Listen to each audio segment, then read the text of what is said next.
Welcome back. We are getting a rare look inside the Gaza Strip and the so-called Yellow Line, the area where Israeli troops have withdrawn as part of the ceasefire agreement.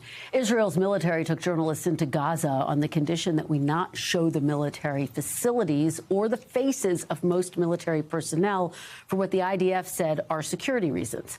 This is the view from one outpost guarded by Israeli military troops, showing the widespread devastation in the area. NBC News International correspondent Matt Bradley was among the journalists embedded with the IDF. Take a look.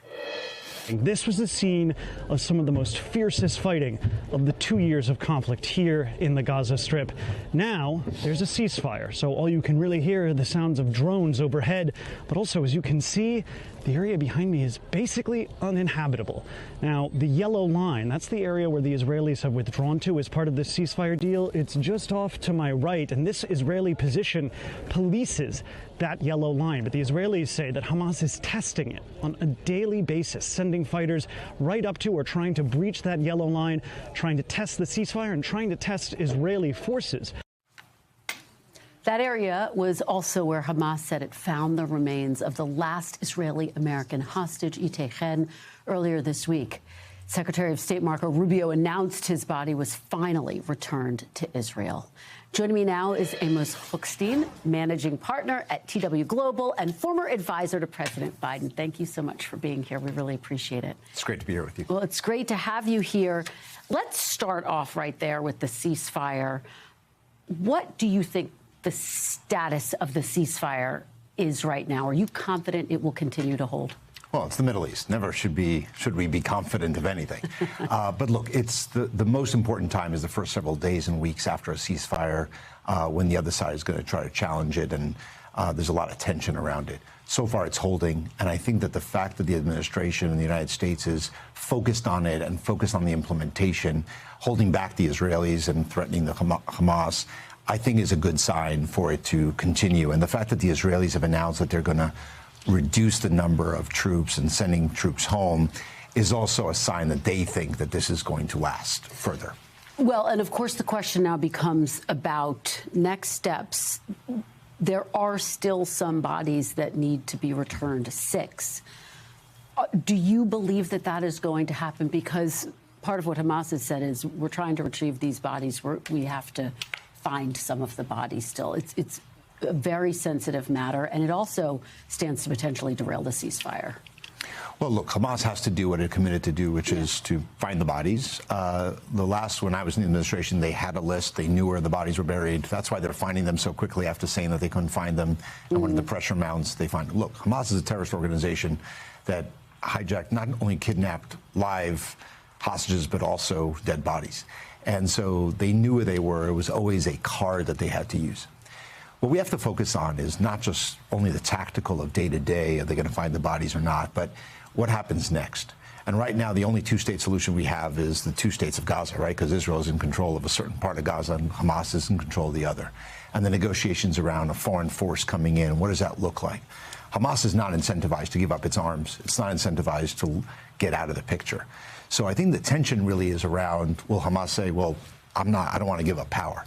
And that's where I think the real rub meets the road. Well, and that takes me to the next question. I mean, how does the United States get Hamas to lay down its arms? Because unless that happens, there is no future peace agreement. Well, I think that's the open question. What Israel wants to say is, like, look, I don't care what foreign forces you come in. It's unlikely any foreign force, whether it's Indonesian or Azerbaijani, is going to get into gun battles with Hamas. So if Hamas doesn't do anything, Israel is saying, I don't care what happens, I will continue to police this.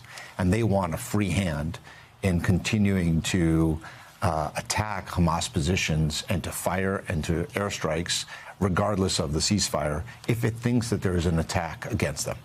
And they will be the one to define that. And that is where I think the hard negotiation is going to have to happen. This ceasefire came across very quickly.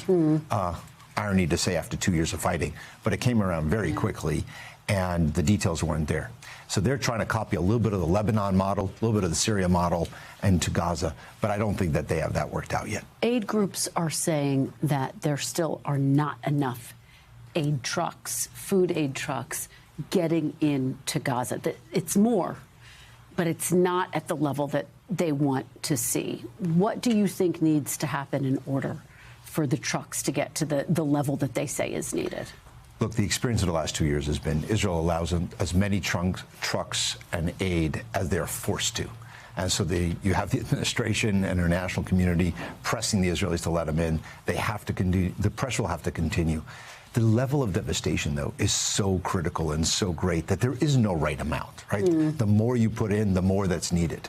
So there's a little bit of a game here of how much is enough, right? It's never going to be enough. There's so much devastation, so much to do to support these people that are there.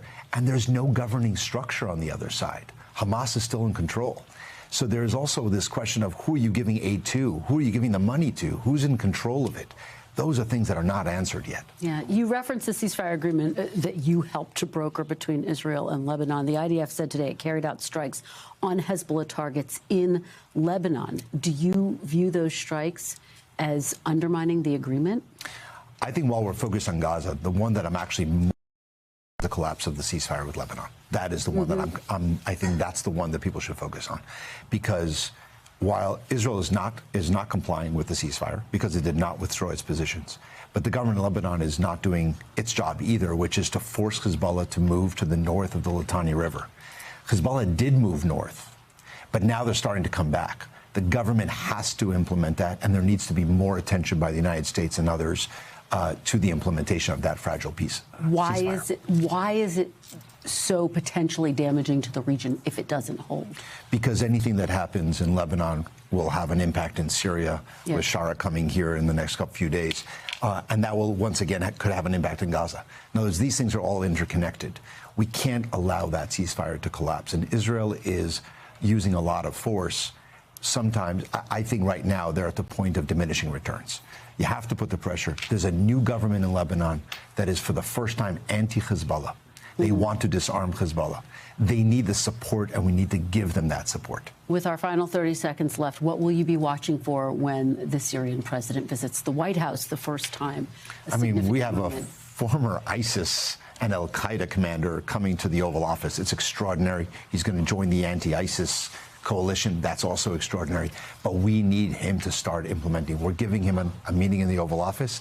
He needs to to do more to bring the women who were abducted during the events in Sweden. We need to get more out of him. All right, Amos, thank you so much. Great to have you here. We really appreciate it. We thank you for watching, and remember, stay updated on breaking news and top stories on the NBC News app or watch live on our YouTube channel.